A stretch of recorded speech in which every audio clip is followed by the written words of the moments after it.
the telling of this event. So to expand it even beyond that, I mean, the issue, one of the big shows on that's out there right now that's on the big screen is Noah. Mm-hmm. So Noah is a in the biblical sense, it can be viewed by some as a literalist kind of idea, but the majority of Christendom wouldn't see it as being a literal story of something that actually happened, but more something that happens all the time and can be interpreted in various ways. In that way, it's not just a story, but it's a profound story. It's a story that influences everything around us. I like what Doug had to say about it forming our identities. Yes. Right. And I think that's very important. And the myth, the fact, whatever, of resurrection changes our identities. You know, before this event, life was hard and then you died. Now there's hope. And so that changes who we are. We become a people of hope, not a people of despair. Mm-hmm. And even in the toughest of circumstances, there's always hope. We've talked about this already. But that becomes part of who we are. And that's what you offer to the person who's just lost the spouse. Yes. It's the tangibleness of hope. Yeah. The fact that hope doesn't die. Or love doesn't die on that level because of the resurrection of Jesus, or because Jesus rose. Of course, you still have to deal with the whole idea of grief, and because that doesn't go away. Right. In fact, I think it was Queen Elizabeth who said that grief is the price we pay for love. Yes. And certainly, most of us are willing to pay that price, because to not love is actually to kind of not be human. And so that kind of suffering of grief comes along with that great gift of love. Mm-hmm. And I think it's valuable to draw a difference between the rebirth of spring and resurrection. That spring is something that we see happen every single year, and so we can point to that as an example. But the difference between resurrection and spring is that spring is almost guaranteed. I mean, you're going to have flowers come up. It's happened every year. You know, it may be late. The deer may come and eat those flowers on you, but it's going to happen. Whereas resurrection is, there's no timeline. When you're in grief because you've lost someone, there's no timeline that says, okay, now you're done and hope has come back in, or now you're done and love is the dominant feature of your days. It's something that doesn't have that timeline. It happens. I would be able to sit here and say it's a guarantee in the sense that these things happen. That's a given, but the timeline of when it'll happen, the guarantee that it will happen in this exact situation, that's part of the mystery and the longing that is not guaranteed specifically. I think that the difference is helpful because it allows people to say, well, I'm in grief still, and I should have had resurrection by now. But to say the timeline is not guaranteed.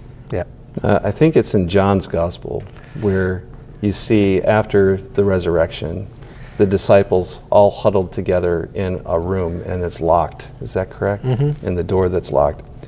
And then the resurrected Jesus appears in the middle of the locked door.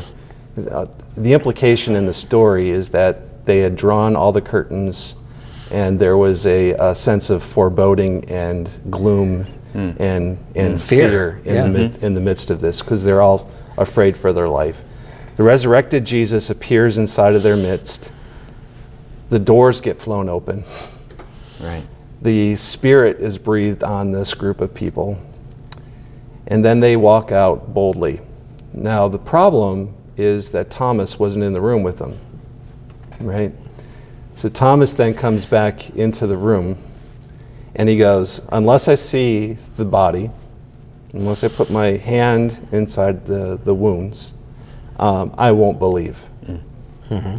Then John tells John has Jesus, after in the post-resurrection account, even after the empty tomb, walking up to Thomas and saying, "Go ahead, feel, put your hand in."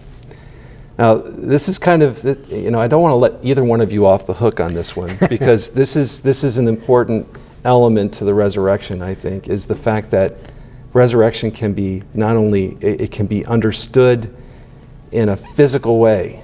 It has to, you handle it.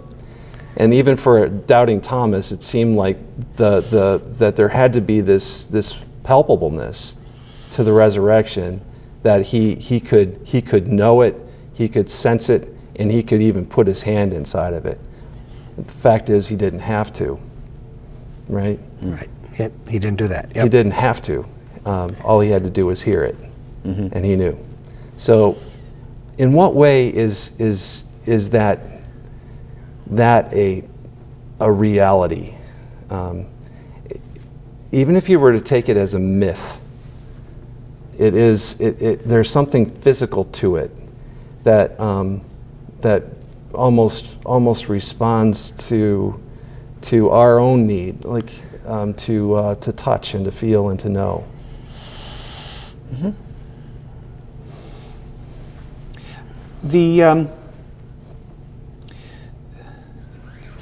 My people are the Thomas. We're the Unitarian Universalists are the doubters.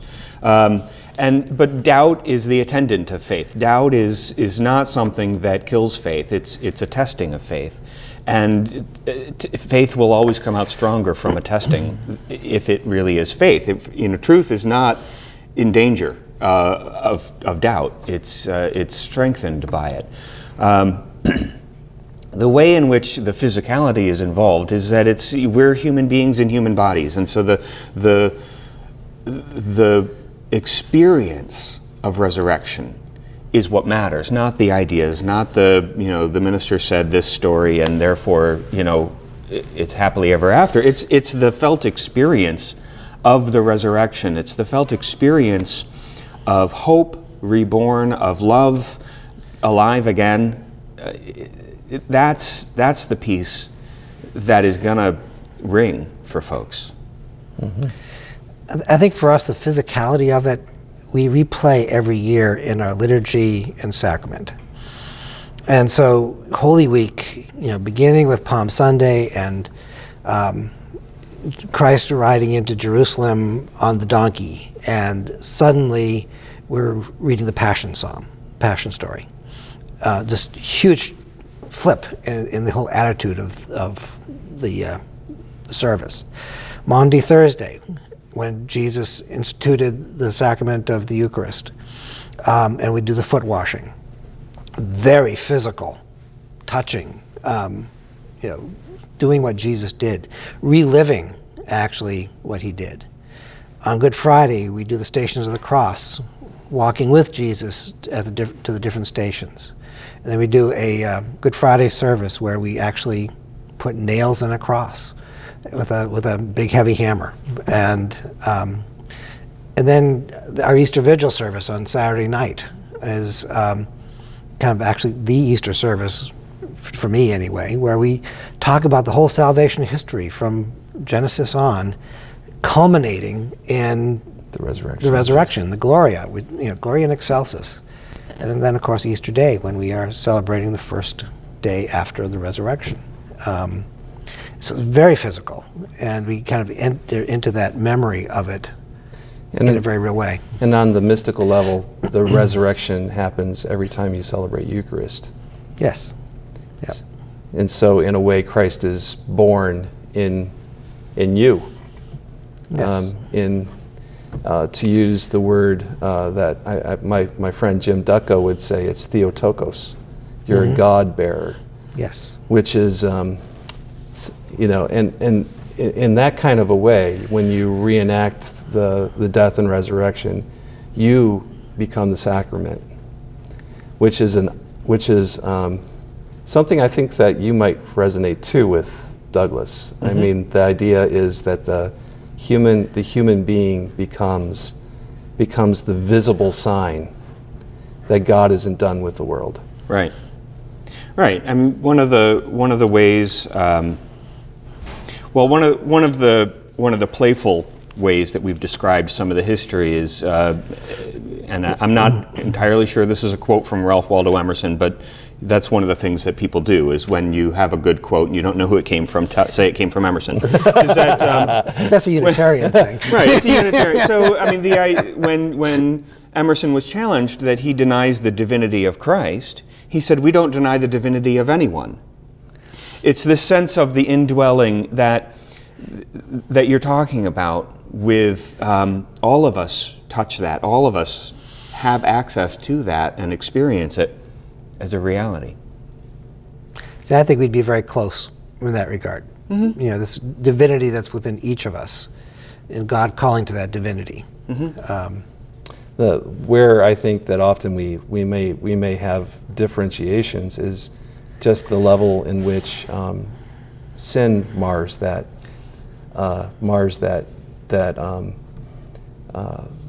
divinity, and in what way do we struggle to incorporate the divine when we have been both sinners and sinned against? Mm-hmm. That's an entirely different story, a different Yes. conversation. You want to talk about Lent? Yeah, now, we'll right? Yeah, I know. Come back next week or Come next back month, next week. yeah. We'll talk about Lent. Yeah. Lent and the post-resurrection. Look at that backwards. Post-Lent? Yeah. Well, and this is the interesting thing about Lent is that oftentimes it's viewed as, just the lead up. So you give up something, and then after Easter you go back to doing it again. Mm-hmm. When in reality, the idea of Lent is not so much to give up something, but to change your life.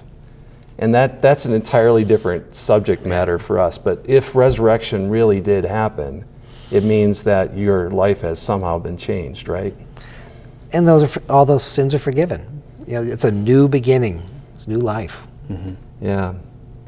Well, I want to thank you both for being on Encounter today and for helping us to discuss a little bit about the meaning of Easter and what resurrection really means.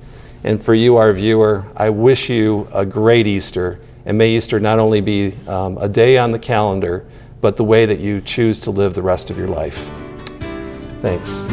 Thank you. Thank you. My pleasure.